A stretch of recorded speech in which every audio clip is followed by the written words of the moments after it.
আপনার আপনার মেসেজ, আপনার বাণী খুবই গুরুত্বপূর্ণ। নেদারল্যান্ডের মানুষ বুঝতে পেরেছে যে মুসলমান এমন নয় যাদেরকে আমাদের সবসময় ভয় পেতে হতে হবে। মুসলমানদের মাঝে এমন অনেক মানুষ আছে যারা মানবাধিকার এর পক্ষে, যারা বাক স্বাধীনতার পক্ষে। আপনি কি মনে করেন নেদারল্যান্ডে কোনো ইসলাম ভীতি নেই?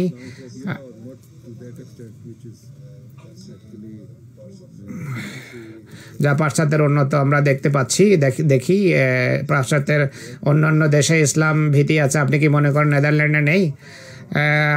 উনি বলছেন যে অবশ্যই আছে, সুপ্ত গুপ্ত। যখনই কোনো টেনশন দেখা দেয়, ফ্রান্সে যে চার্লি হেবডোর পত্রিকার অফিসে ঘটনা ঘটেছে, হত্যার ঘটনা ঘটেছে, এরপর বা বিশ্বে যখন অন্য ঘটনা এমন ঘটে, আমরা আমাদের দেশে সেম ইসলাম ভীতি দেখতে পাই।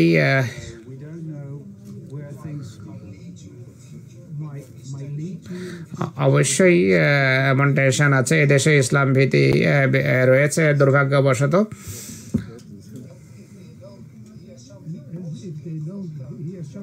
আমরা যদি টাইম টু টাইম এ ধরনের ইতিবাচক কথা শুনি, তাহলে অবশ্যই আমাদের ভীতি দূর হবে। হুজুর বলছেন আপনি আমাদের যদি সময় দেন, তাহলে আমরা আপনাদের সামনে ইসলামের শিক্ষা তুলে ধরবো। আমরা তো এই জন্যই আপনাকে এখানে আমন্ত্রণ জানালাম, যেন সরাসরি ইসলাম সম্পর্কে আমরা শুনতে পাই এবং জানতে পারি।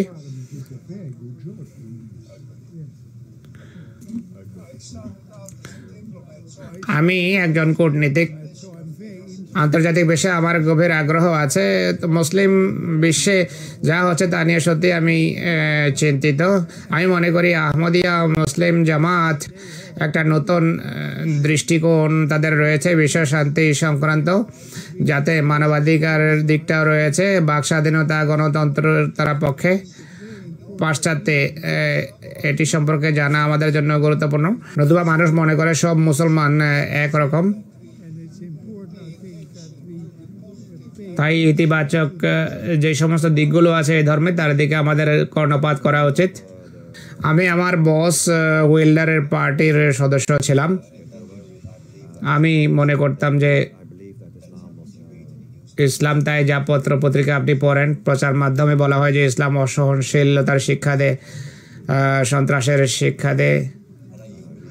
আর এটি আমার বিশ্বাস ছিল, আমার এতটুকুই জ্ঞান ছিল ইসলাম সম্পর্কে। কিন্তু আমি কিছুদিন চিন্তা করেছি, আমার মনে সন্দেহ জাগে যে এটি কিভাবে হতে পারে যে বিশ্বের এত মানুষ, অর্থাৎ মুসলমানদের সংখ্যা যেখানে এত বেশি, সব মানুষ একাত্রে কিভাবে একসাথে কিভাবে এত সহিংস বা ভয়াবহ বিপজ্জনক হতে পারে। আমি মসজিদে যাই, কোরআন পড়ি, আমি রাসূলুল্লাহ ইসলামের জীবন সম্পর্কে অধ্যয়ন করি, আমি জ্ঞান অর্জন করি। আমি বুঝতে পেরেছি যে আমি ভুল করছি, এটা ভুল ধারণা আমার।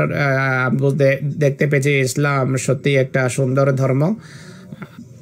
আমি প্রায় 2.5 বছর পূর্বে ইসলাম গ্রহণ করেছি। হুজুরের বক্তৃতা অসাধারণ ছিল, গভীর অনুপ্রেরণা করেছে। এখানে আসার আমার ইচ্ছা ছিল, তার বক্তৃতায় সত্যি আমি প্রভাবিত।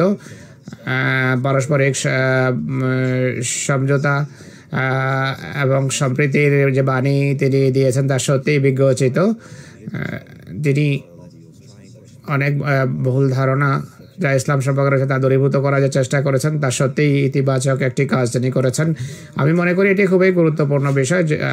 এই দেশে যখন বাক স্বাধীনতা আলোচনা হচ্ছে, একই সাথে আমরা মধ্যপ্রাচ্যের পরিস্থিতি নিয়ে আলোচনা করছি। এমন অবস্থায় একজন মুসলমান নেতা যিনি আন্তঃধর্মীয় সম্প্রীতি নিয়ে কথা বলবেন, শান্তির পক্ষে কথা বলবেন এবং ধর্মীয় স্বাধীনতার কথা বলবেন, এটি সত্যিই গুরুত্বপূর্ণ।